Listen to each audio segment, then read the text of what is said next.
প্রতি বৎসর বৈশাখ এলেই হৃদয় জুড়ে উদযাপিত হয়। বাস্তবিক ছটপটিয়ে ওঠে গাছপালা, বন, প্রকৃতি।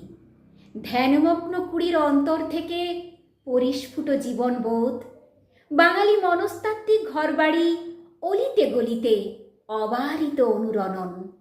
শীতল ছায়ায় নিঃশব্দ প্রেমের মতো সমস্ত সুন্দরের অপেক্ষায় কবির উপস্থিতি। দুঃখ সুখে, শান্ত গানে, শুষ্ক নদীর বুকেও ক্ষীণ স্রোত। স্বচ্ছ জলে কবিতার নাওয়ে ভেসে থাকে চাঁদ। স্নিগ্ধতায় কাব্যকথা, অপরূপ হৃদয়ে পরশে জেগে থাকে এক অনন্ত নক্ষত্রের গায়ে অসীম মেঘের লেখাঝোকা।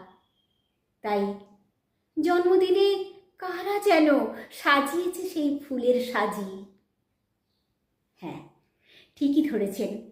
আজ কথা কবিতা আবৃত্তি প্রশিক্ষণ কেন্দ্রের কুচি কাচারা সাজিয়ে তুলেছে সেই ফুলের সাজি। তাদের কবিতা দিয়ে কবিকে শ্রদ্ধার্ঘ্য জানিয়েছে। তো চলুন আর দেরি না করে শুনে নিই ওদের আবৃত্তি।